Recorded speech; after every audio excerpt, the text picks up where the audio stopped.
There are no words for the pain this war has caused. We won't get another chance to break out. Spirit is also a casualty during war. There is no turning back now. May he find peace in the next world. Here's to you, brother. I'm just getting started.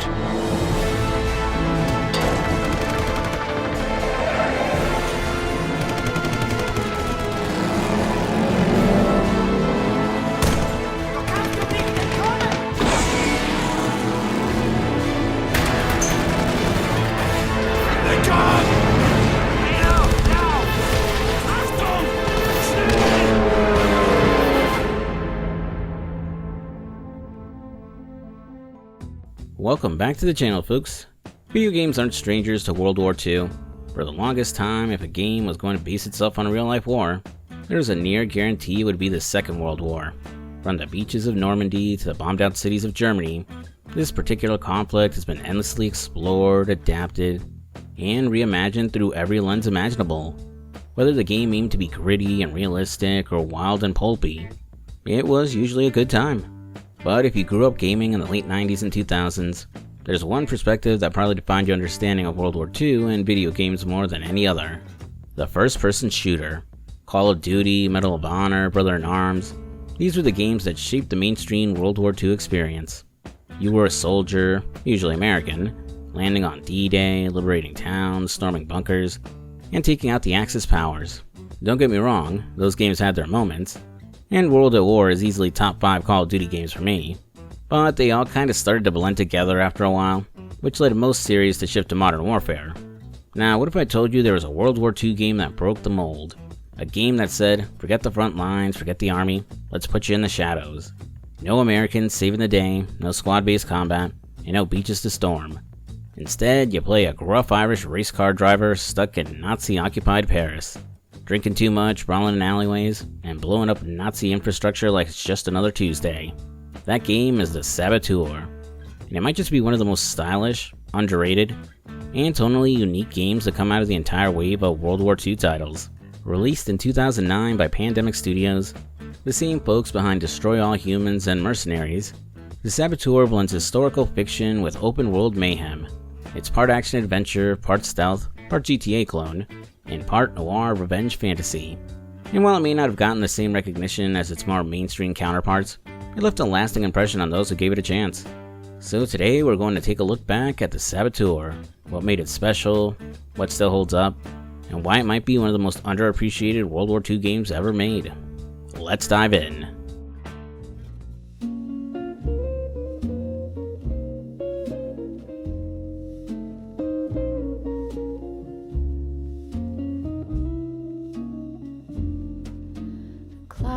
Ticks loud in the quiet room. Shadows stretch and chase the moon. Whispers linger like old perfume.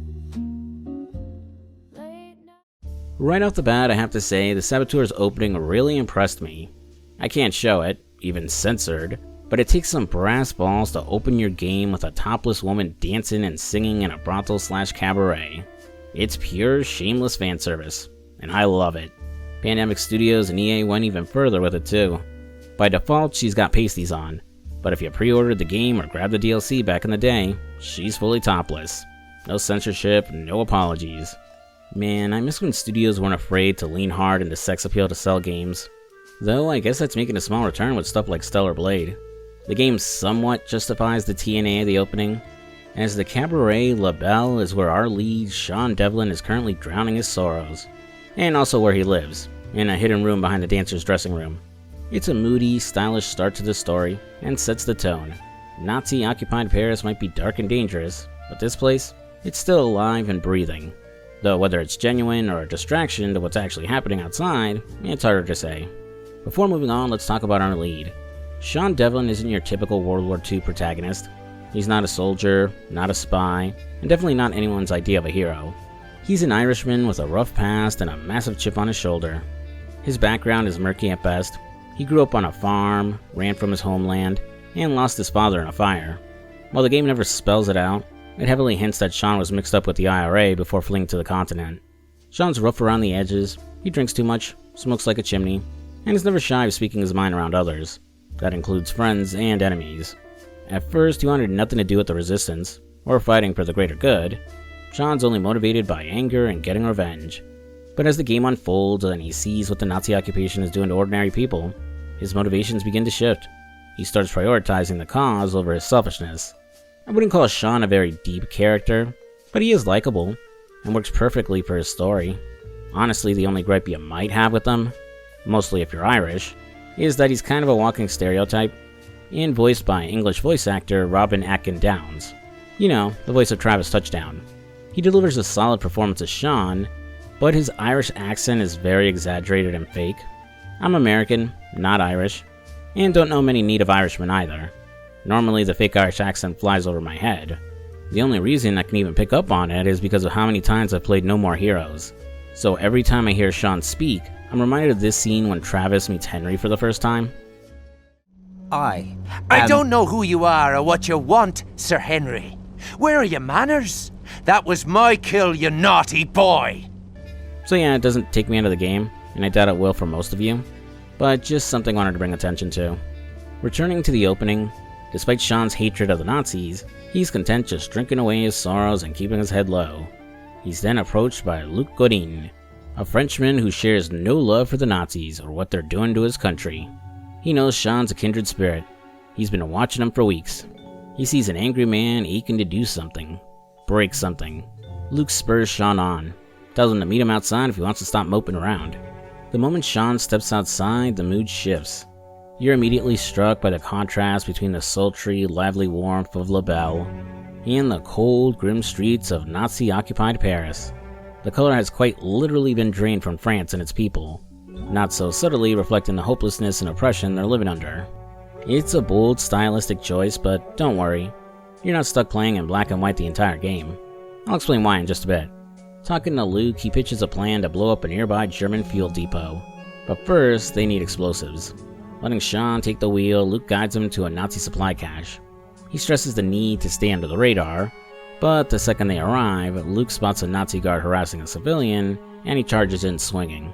Sean follows, kicking off a quick melee combat tutorial. It's basic, and works a lot like GTA. You lock on enemies and use light punches, heavy punches, kicks, or grapple. No combos, no blocks. Just keep swinging until they go down. Or grab someone and toss them off a rooftop. Simple but effective. After clearing the guards, they sneak into the courtyard to find the explosives. But there's one problem. There's a lookout on the roof. Sean has to scale the building and silently take them out. Climbing works like Assassin's Creed. You guide Sean upward, hopping between ledges or pipes. It's slower and clunkier though. He can't parkour and sometimes fails to grab a ledge properly. Climbing down isn't much better. There's no leap of faith that ends in a bale of hay. Just careful climbing down or accidental death by misstep. Still, rooftop traversal gives the game a sense of verticality. Paris feels more alive when you're leaping between rooftops or using zip lines to bypass patrols. There are even some light platforming sections leading to hidden supplies or scenic overlooks, where the camera spins like an Assassin's Creed sync point. After grabbing the dynamite, they head for the fuel depot. Luke creates a distraction by blowing up a German truck, giving Sean time to zipline into the depot. You manually place a charge from your inventory, then run for cover before it blows. As they slip away, fire engulfs the depot, and back in the district of Montmartre, something changes. Color returns to the streets. This is your first taste of the inspiration mechanic. When the Nazis dominate an area, the world turns black and white. As you complete missions and sabotage key targets, color bleeds back into the environment. It's mostly aesthetic, liberated areas just have fewer patrols, but it gives the game a unique visual identity, and makes progress feel tangible. After saying au revoir to Luke, Sean heads back to La Belle to crash for the night. The game then flashes back about 3 months, showing us how Sean ended up in Paris. Ah, bollocks! What's got into you, mate? What the hell are you doing? What's it bloody look like? Your whore is my girl now, Sean. I will not have another man picking up her skirt. Oh, for fuck's sake, Jules. You're a driver now. You want respect on the circuit? You gotta stop thinking like a mechanic. Alright, and put on airs like some posh wanker with a silver spoon up me arse? No thanks, brother. The prologue takes us back to a few days before the fall of France. Sean's working as a mechanic and race car driver for the Marini racing team. Based out of a quiet farm in the French countryside, it's a simple life, but it suits him. After leaving Ireland, the WWII family took Sean in, gave him a roof and a second chance. Vittorio Marini put him to work as a mechanic and became a surrogate father to Sean. Sean is tuning up his prize car, the Aurora, for the upcoming Saarbrücken Grand Prix. He's joined by his best friend and surrogate brother, Jules Rossiu. His younger sister, Veronique, shows up with her camera, letting her brother and Sean know she's tagging along to document the trip. Vittorio joins them with a quick pep talk before telling the boys to get moving. He and Veronique take the lead while Sean and Jules load up the Aurora and bring up the rear. The drive through the countryside is quiet, almost peaceful. Sean's focused on the race and what a win could mean for the team, but Jules can't shake the tension in the air. He brings up the Nazis and the talk of war, worried things are about to boil over. Sean brushes it off, gleefully ignorant about recent politics. Once inside Saarbrücken, they stash the Aurora, then head to the Red Ox bar to meet up with the others. As the group settles in for a few drinks, Vittorio warns Sean to behave and take the upcoming race seriously. Kurt Dierker, Germany's best racer, flew in from Berlin that morning. When Dierker arrives, an oppressive atmosphere fills the room. It's obvious he's a much bigger deal than just a hotshot racer. He makes a show of greeting Vittorio, praises Mussolini, while tossing thinly veiled threats as casual talk about politics and racing. Sean cuts in, trading heated words with Dierker, until Veronique tries to cool things down. Dierker shifts his attention to her, laying a hand on her, and making a few sleazy remarks. Surprisingly, it's not Sean who makes things worse, it's Jules. He clocks that Nazi scumbag right in the face, leading into a bar brawl. When Vittorio escapes with Veronique, Sean and Jules are on their own to avoid getting arrested. Just when it looks like they're trapped, help arrives in the form of an old flame of Sean's, the British bombshell, Skylar St. Clair. Watch it, you bloody... Fuck me. Skylar? Are you chatting me up? Hello, Sean. Hi, Jules. Merde. We'll catch up later. Right now, we need to borrow your car. So much for awkward small talk. Drive the fucking car! Hold on to your arses. This sequence doubles as the game's tutorial for the alarm system. Like GTA's Wanted level, it's a 5-tier alert scale that ramps up the longer you stay in sight or cause chaos. Nazis blow their whistle to raise the alarm, drawing reinforcements and triggering a red search radius on the map. The higher the level, the more aggressive and better equipped the enemies become. Escaping means getting out of the radius unseen or slipping into a hiding spot like a rooftop shed. It's a simple system, but the pressure hits hard when you're being hunted. Ironically, you're better off escaping on foot than you are on car most of the time, as you can climb up a building where enemies can't follow you, run across rooftops until you break line of sight with your pursuers, and then hop into a hiding spot to clear the alarm level. There will be Nazis positioned on rooftops depending on where you are, but they won't magically spawn out of nowhere. This doesn't quite break the alarm system, as depending on where you are, and what level the alarm is, it's a challenge finding a safe spot to scale a building without being shot to pieces. There's also one more way to undo an alarm, but I'll circle back to that when it's introduced during the story. Eventually, Sean shakes the heat and drops Jules off at the hotel for the night, while Skylar and Sean catch up with each other. There's a history between them, old sparks from Monaco that haven't quite died. Skylar portrays herself as a spoiled British rich girl who loves the party, coasting through university by sleeping with her professors, allegedly. But Sean isn't completely convinced by the act. He knows there's more to her and her real intentions. For now, he doesn't dwell on things as things start getting steamy between them, and the scene fades to black. The next morning, Jules meets up with Sean to head out for the big race, which makes this a good time to talk about the game's driving. The Saboteur keeps things simple but effective. Driving has a light arcade feel. Cars handle smoothly, accelerate and brake reliably, and take corners without much hassle. Most vehicles are era appropriate, though a few didn't exist until after the war. Still, historical accuracy isn't the point here. Cars are tough too, soaking up a good amount of damage before catching fire. You can jack nearly any vehicle and stash it in garages around the map too. Garages working like they do in Saints Row. Your full car collection is accessible from any location, and if one gets totaled, you can pay to repair it. Not much else to say really, it just works. Entering the Saarbrücken Grand Prix, I immediately got PTSD thinking this race was going to be like the insanely hard racing mission from the original Mafia. Thankfully, that wasn't the case, as it's a fairly easy race. You don't need to do much to overtake the other drivers and catch up to Dierker. Just be careful when making turns. Unfortunately, there's no way to win the race, as the moment Sean overtakes Dierker, the Nazi bastard pulls out a pistol and shoots out his tire, causing Sean to spin out and crash. Needless to say, this kind of rubs Sean the wrong way, and he ropes Jules into joining him for some payback. Veronique begs them not to, while Skylar pops up to warn Sean that Dierker is more dangerous than he seems. Ignoring their warnings, Sean tails Dierker back to the WWII motorworks. He and Jules sneak inside, hijacking Dierker's prized car, and driving it off a cliff. Unfortunately, they did a piss-poor job avoiding attention. Looks like I need to work on my parallel parking. Maybe we should leave a note, eh? Dear Wanker, sorry about the bang-up. Send the bill to me arse. Oh, give me right arm to see the look on that tosser's face. That can be arranged, Herr Devlin. Shite. Well, well, well, if it isn't the consequences of my actions. Sean wakes up tied to a chair inside the WWII factory. He's pretty roughed up. Jules is beside him, and in even worse shape, and unable to see. It's not shown, but heavily implied by his dialogue, that his eyes were gouged out. And Dierker's the one responsible. As I mentioned before, he's much more than a race car driver. He's a high-ranking Nazi officer and one of their best torturers. He accuses Sean and Jules of being British spies and refuses to listen when Sean tells him they're just mechanics. The tension builds as Dierker demands to know everything about their plans, offering an ultimatum. Talk and they both go free, or stay quiet and die. Realizing he can't give him anything, Sean just tells Dierker to go fuck himself. But instead of executing him, the bastard kills Jules instead. Overwhelmed, Sean manages to break out of his bindings and bust Dierker's nose by headbutting him. The guards subdue Sean, and Dierker promises he'll be back soon to continue his interrogation. Once he's alone with the guard, Sean snaps the guy's neck, apologizes to Jules, promising to avenge him, and then escapes the room. He'll sneak through most of the factory undetected, but he's forced to shoot his way out towards the end. Gunplay in the Saboteur feels exactly like you'd expect from a late 2000s third-person shooter. The arsenal includes the usual suspects, pistols, rifles, submachine guns, or the era-appropriate versions of them, and they all get the job done.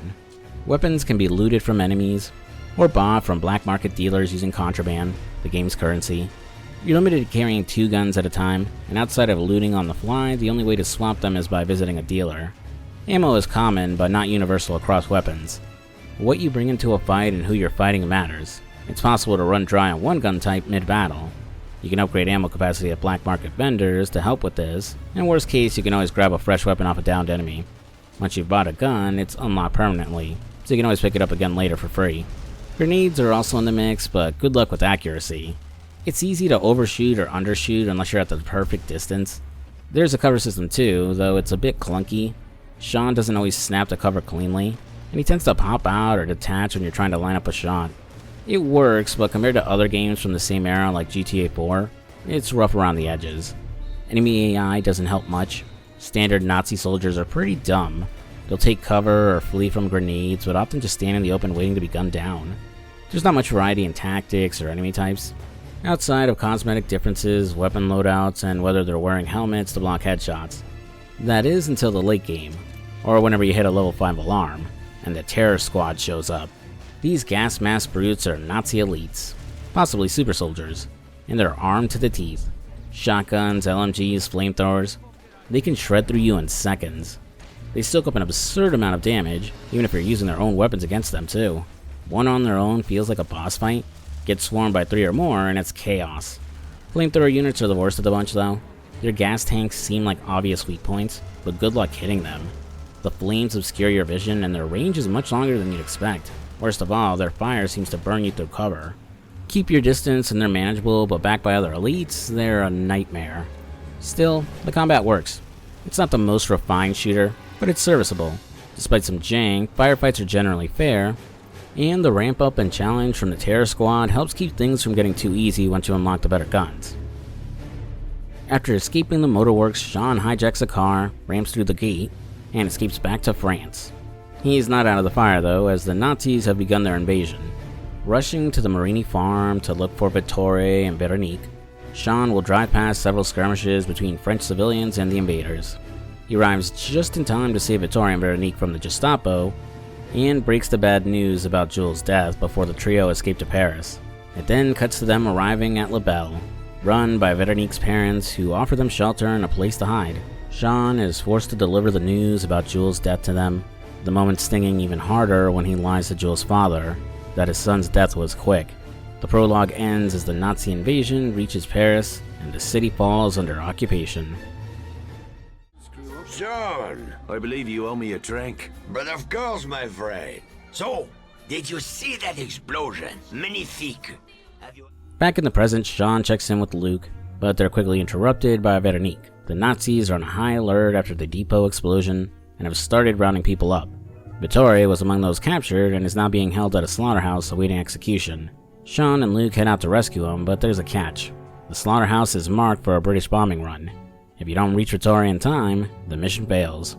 Fortunately, the timer is generous, and mostly serves as pressure for a stealth-focused tutorial. This mission introduces the suspicion meter. Normally, Nazis ignore you unless you're doing something suspicious, running with a weapon, climbing, or entered restricted areas.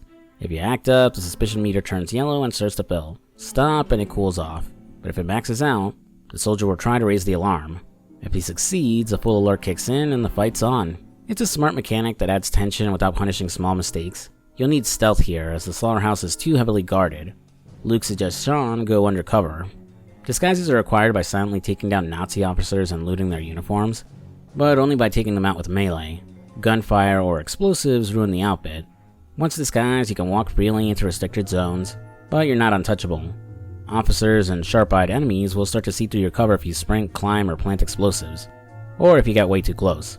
That's where the disguise circle comes in, a visible radius around Sean showing who can spot the ruse. Holding down the appropriate button lets Sean march like a proper Nazi, shrinking the circle and helping maintain the illusion. It's a nice system, similar to the Hitman games, but closer to Absolution than the older games. The suspicion meter keeps stealth runs flexible without being harsh, while the disguise mechanic adds a layer of strategy. Missions often benefit from mixing both stealth and action, and the system supports that balance well. It gave me room to experiment without feeling like I was locked into a single approach. After Sean successfully infiltrates the slaughterhouse, he finds Vittoria and frees him from his cell. The happy reunion is interrupted when Luke arrives with bad news. First, he's been shot, but he's good. More importantly, they're out of time, and the British bombers are about to level the entire place. Too late to escape, everyone runs into the basement of the slaughterhouse just as the bombs drop. Luckily, since we're only like 2 hours into the game, they all survive. The Nazis at the slaughterhouse are all gone, color has been restored to the area, and the Resistance decides to make this place their new HQ. It's not all good news though. Luke's bullet wound is worse than he let on. It's infected and he'll need antibiotics, which aren't easy to come by as medical supplies are tightly controlled by the German military.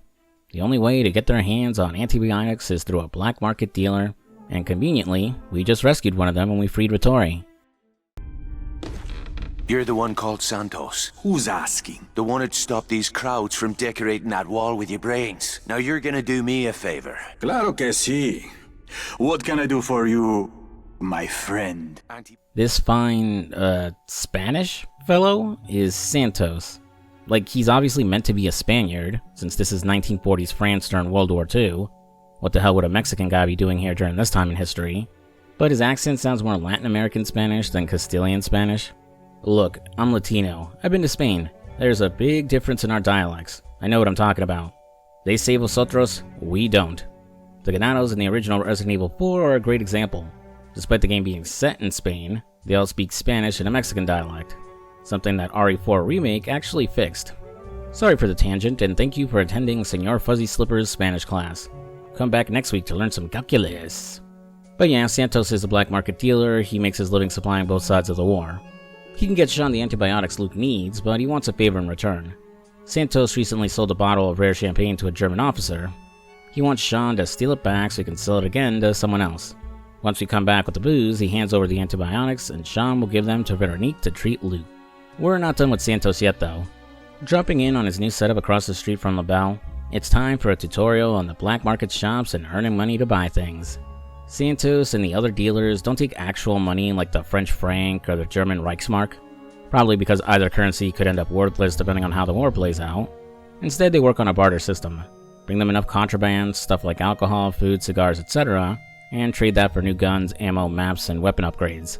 The different contraband don't hold more value over one another. It's all pooled together and functionally works like normal currency anyways.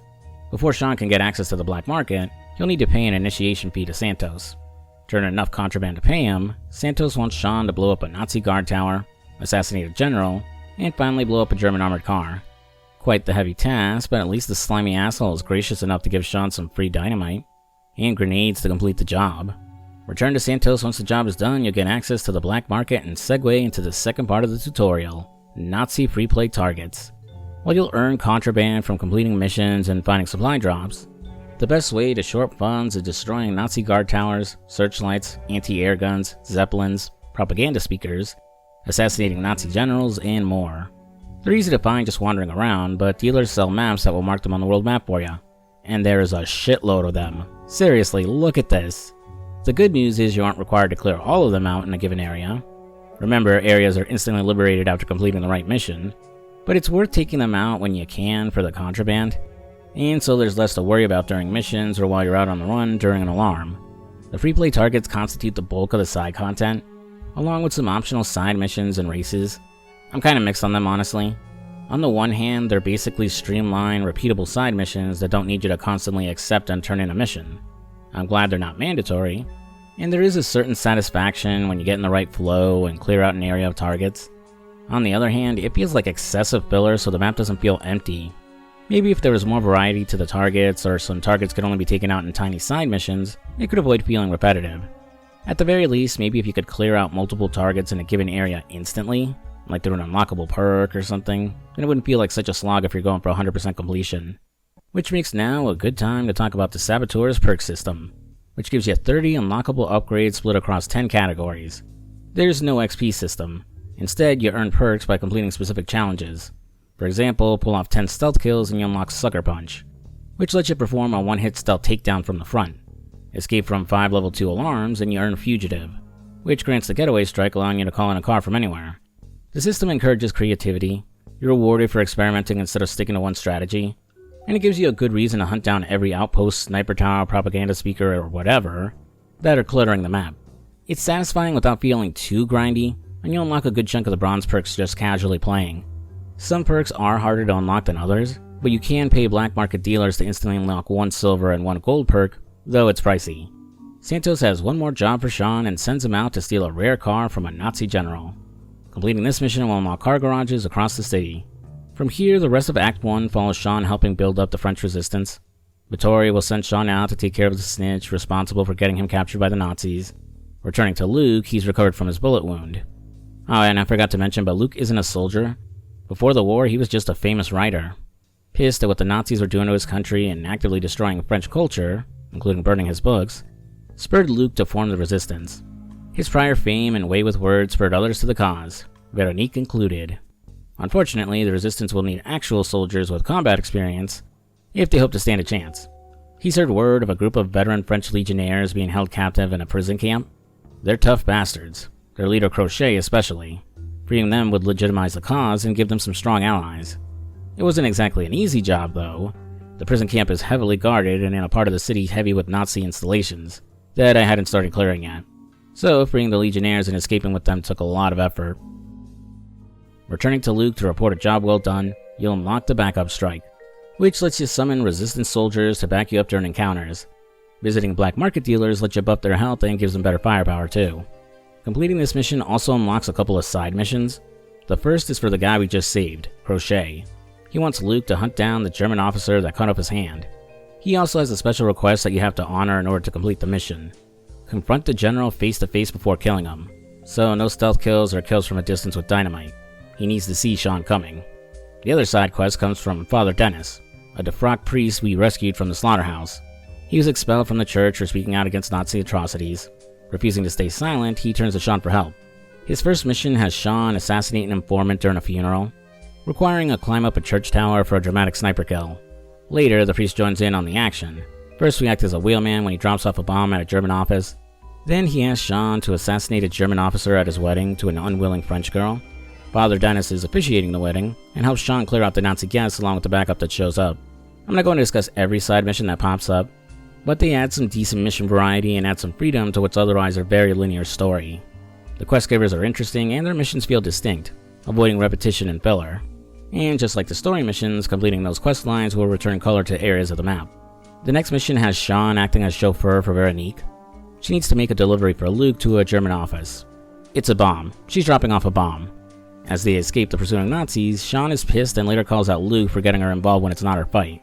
Veronique rightfully shuts that shit down. Like Sean, it became her fight when they killed her brother. She'll do what she wants, and Sean nor Luke will tell her otherwise. You go, girl. For who I thought would be a background character, and just a satellite love interest for Sean, Veronique goes through some surprising growth. Her journey mirrors Sean's, initially fighting out of anger and revenge, before genuinely fighting for the cause, crossing lines Sean won't, eventually becoming a full-blown leader. The Saboteur isn't going to win any awards for its writing. It's pulpy action schlock, and that's perfectly fine, but still it was refreshing to see Veronique wasn't just a damsel in distress. Ditto for the other game's major female character, Skylar. Sean will receive a letter from her saying she's in Le Havre and needs his help. Skylar rented a room in a fancy inn with a nice big bed with no one to share it with. Well then, booty calls. Skylar Sinclair. I wondered if you made it out of Saarbrücken alive. I got out just before the shooting started, one step ahead of the Gestapo. We weren't all so lucky. I heard about Jules. I'm so very sorry, Sean. I know how close you were. It's a funny thing. Dierker had it in his head that Jules and I were working for the Brits. Oh? How odd. I reckon he had us mixed up with somebody else. Somebody who was at that race to spy. You always were too clever for a grease monkey. Too clever by half. Slip me a Mickey. Why? Shh. Think of it as a job interview. It's time you considered a new line of work. God damn it. Not again. Turns out Skylar isn't just a rich girl with great tits. She's with the British SOE, a covert group that supports resistant movements and sabotages Nazi operations. Her boss, Bishop, wants to use Sean for a job. He knows all about Sean's past in Ireland and offers to wipe his record clean. Oh, and he's got intel on Dierker's location too. That's enough to get Sean on board. The mission: Nazis dug something up from a Paris crypt and stashed it in a box. Bishop wants it, but says under no circumstances should Sean open it. Naturally, when he reaches the box, Sean looks. Whatever's inside is important enough that Skylar nearly puts a bullet in him for looking. Despite liking Sean, Skylar doesn't hesitate when it comes to her mission. Like Veronique, she's willing to do what Sean won't. Ironically, despite being so similar, the two women can't stand each other. Sean plays it smart for once and pretends he saw nothing as they head to Le Havre to deliver the box. On the way, we're introduced to one last mechanic: fight-back zones. Instead of running or hiding during high alarms, Sean can lure enemies to these marked spots. Resistance fighters jump in to help, and if enough Nazis die, the alarm ends. It's not always reliable, but it's a fun alternative to running or hiding. Feels like a nod to gang warfare in San Andreas or Saints Row. Once they fight off the last wave, Sean and Skylar hit the road to deliver the box. As for what's in the box, who knows? The game never brings it up again after Sean delivers it to the SOE. Could be the Holy Grail, the Spear of Destiny, a baby Hellboy, or Napoleon's apple. Doesn't matter. What does matter is that the Brits hold up their end of the deal. They know where Dierker is. He's at the nearby Citadel about to board a Zeppelin to Berlin. The place is a fortress, so Sean needs some help. Skylar sets him up with a fellow SOE agent who's stashed a German supply truck and disguised near the docks. It's meant to help you sneak in, but once you crash through the Citadel gates, stealth mostly goes out the window. You'll fight through waves of Nazis, including snipers, ones with flamethrowers, and ones on mounted guns. It's a long, chaotic firefight that would almost make you think you're at the end of the game. Eventually, Sean reaches Dierker, gets into a brief scuffle with him, and then chases him through a burning blimp, before Dierker escapes to fight another day before the Zeppelin crashes into the ocean. It's not shown or explained how Sean survived the crash. He didn't have a parachute, but I'll chalk it up to the luck of the Irish. And with that, Act 1 comes to an end.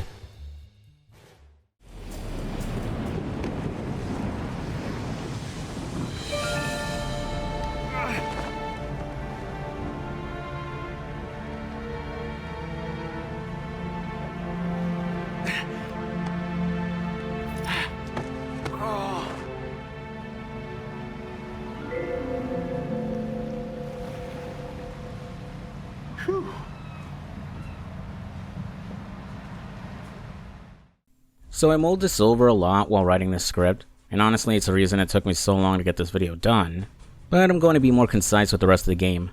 Ignoring the side missions that unlocked, Act 2 is shorter and moves much faster than Act 1, while Act 3 is so short it's basically one long mission before the game ends. There's some fun set pieces and some new characters introduced, but it's not worth going into the details of every mission.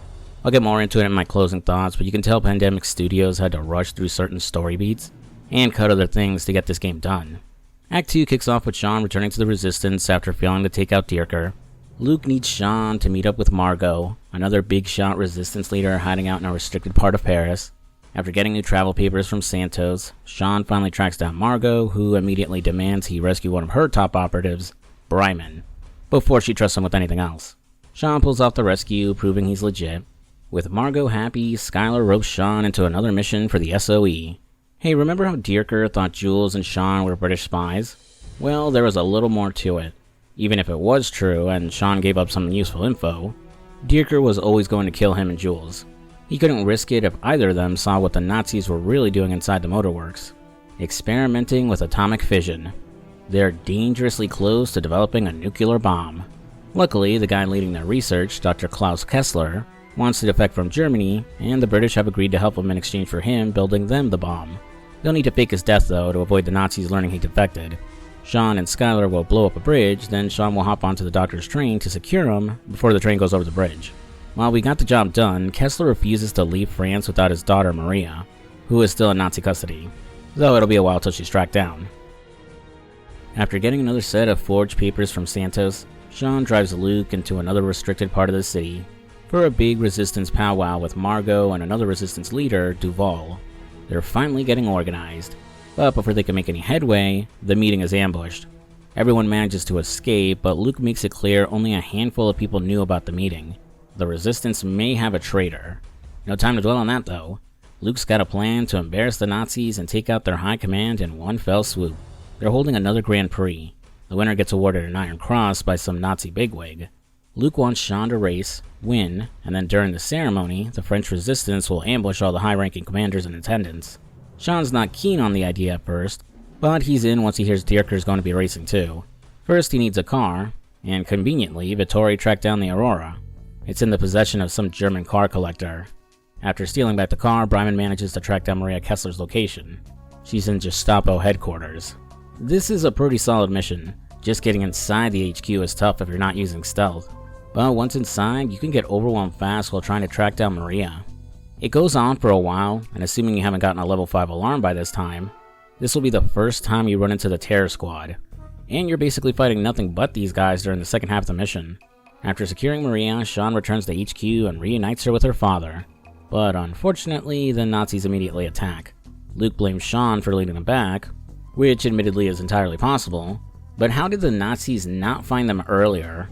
Disregarding the traitor in the group, the Resistance decided to build their headquarters under the ruins of a slaughterhouse previously controlled by the Nazis. Sure, they wouldn't set up shop again since the British would just blow them up, but logically they probably would have sent some scouts to scope the place out for usable equipment or something. This just seemed inevitable even if there wasn't a traitor or if Sean did get followed. No time to dwell on that. With shit hitting the fan, Skylar is ready to execute Dr. Kessler instead of risking the Nazis taking him back. Sean gets her to back down since they should at least try and fight back before making the morally great choice, right? This is another pretty solid mission. You'll be fighting wave after wave of Nazis, moving from one side of HQ to the other, manning turrets, helping resistant members, and clearing out the next wave before they do too much damage to the building. It goes on for a while, you barely get a moment to catch your breath between each wave, and it all ends with a boss fight against a tank. Absolutely amazing encounter. Would have worked great as some kind of multiplayer mode too. When the dust clears, Sean and Skylar move the Kesslers to the Catacombs HQ, while Luke, Veronique, and the rest of the Resistance stay behind to buy them some time.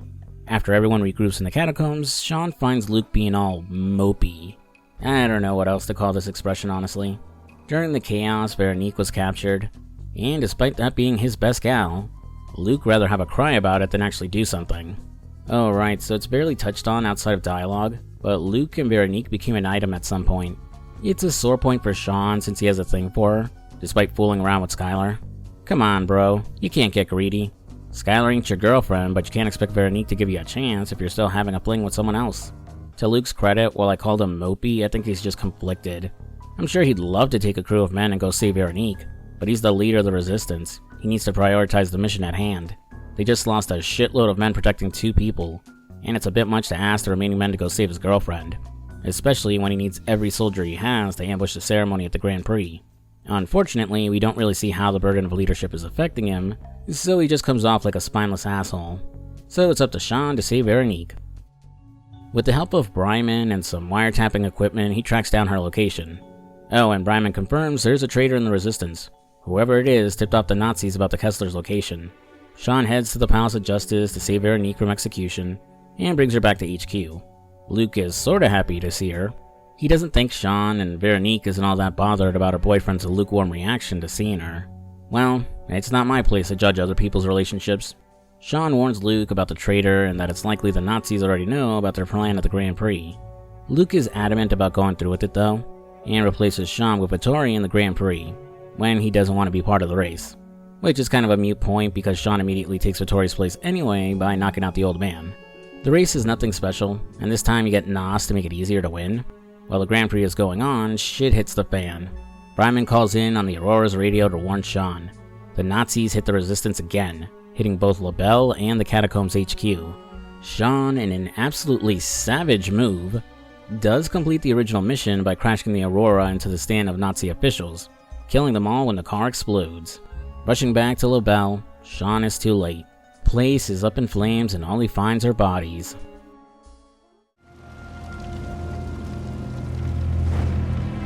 Vittori! Sean, you're alive. They took the Kesslers. It's all right, Vittori. Santos, he was helping them. Must warn the others. I will. Just as soon as we get you out of here. Sean, my son.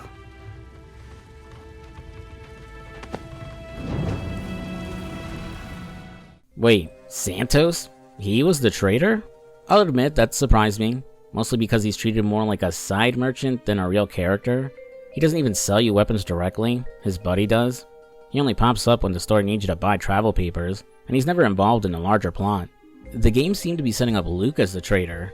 He was getting more aggressive with Sean, blamed him when things went wrong, and didn't seem too broken up when Veronique got captured. I figured he'd cut a deal with the Nazis and knew she was safe, but nope. Luke was just brooding, not betraying. Once I had time to think on it though, Santos being the traitor makes a lot of sense. From the start, he's shown selling to both sides. Sean doesn't trust him, and Luke only deals with him because he has to. Santos never attends resistance meetings, but he knows enough to be dangerous. He was in the slaughterhouse when the Brits bombed it, and likely around when Luke moved in. Every time Sean needed papers, Santos knew where he was going. More than enough to tip off the Nazis. Plus, being set up across from LaBelle, it's easy to believe he saw the Kesslers come in and pass that along too. The only thing he didn't know about was the Grand Prix ambush, which explains why the Nazi brass stuck around long enough to get wiped out. It's the kind of twist that works because he's easy to overlook. You don't expect it, but it fits. Following that asshole's betrayal, the Nazis corner the resistance in the catacombs, with Santos tagging along to help them, which doesn't really make any sense. I get that the devs probably didn't have time to build a full mission around hunting him down, but it makes no sense what he'd risk showing his face again. Either way, he dies, though it's handled so anticlimactically you might not even notice it was him. Guy doesn't even get some last words or a cutscene.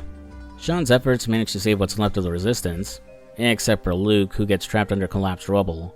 He's still alive, but it would take too long to dig him out. So Luke wants them to escape without him. He only has one request: kill him. He's too much of a liability, knows too much. If the Nazis break him through torture, it'll be the end of the French resistance. Despite their animosity, Sean can't bring himself to do it, so someone else does. I can't do this. Compassion is a luxury we can no longer afford. The enemy we face has none.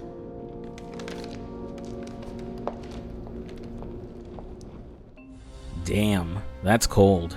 Despite what Veronique said about compassion, it's hard to tell if she killed Luke for the sake of the cause, to honor his last request, or both. A bullet to the head is a far better fate than a drawn-out death where you're tortured for who knows how long. After escaping the catacombs, Skylar gets to work tracking down the Kesslers, while Veronique takes some time to mourn Luke. Entering the finale of the game, it's not long till Skylar reaches out with a location. We're going back to where this all started, the Doppelsieg Motorworks. Sean and Veronique infiltrate the factory, while Skylar provides cover from the air and is waiting for extraction once the pair find the Kesslers. It's almost non-stop action, as the Nazis throw everything they got at you in the second-to-last mission. Tons of regular officers, several encounters with the terror squad, and a brief side objective to destroy the cyclotron before escaping with the Kesslers. It's a perfect set piece to end the game, but the actual final mission takes a surprising turn. When Sean returns to Paris, all hell is broken loose in the city. His stunt at the Grand Prix set off a powder keg. The people of France have finally risen up. Still, Sean has unfinished business with Dierker, who has set up a temporary command at the Eiffel Tower. Saying goodbye to Veronique and telling her to step up as the new leader of the resistance, Sean marches towards the final battle. But instead of another desperate, adrenaline-fueled assault, this last mission is hauntingly quiet. The Nazis are done. They've surrendered mentally and emotionally, some drinking away their defeat, others driven mad, Dierker included. He's been casually killing his own men out of paranoia. There's no resistance as Sean walks straight into the Eiffel Tower. Hell, there's even a guy softly playing the piano, casually directing Sean upstairs to where Dierker is waiting. Up top, Dierker's lost it completely. He just executed one of his own men, and when Sean arrives, he's barely recognizable as the arrogant Nazi bastard we've chased all game. There's no epic final battle, no dramatic duel. Dierker is broken, defeated. At first, I was unsure about this. I wanted revenge for Jules, for everything Dierker put us through. But the more I thought about it, the more it made sense. Dierker was always a coward pretending to be someone important. He cheated to beat Sean in racing, ran away when his men died fighting, and when Paris rose up, he was exposed for what he truly was, a weak, spineless fraud. Still, it's a fitting ending for the game as we put Dierker out of his misery, and the Saboteur comes to an end. We are going to hell, aren't we, Irishman? Maybe. But you'll get there before me.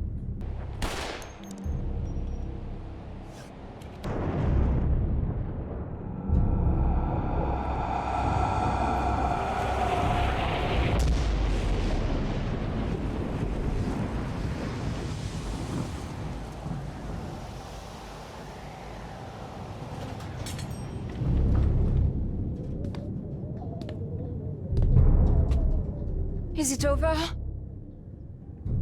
No, it's not over. I'm just getting started. And that was the Saboteur. I really admire what the game tried to do. At a time when World War II games were flooding the market with serious, linear shooters, this one took a bold swing, mixing the wartime setting with an open-world structure straight out of GTA. It's a mix that shouldn't work, but somehow does. The story walks a fine line between pulpy revenge fantasy and grounded resistance drama. And while it definitely stylizes history, it never feels like it's mocking it.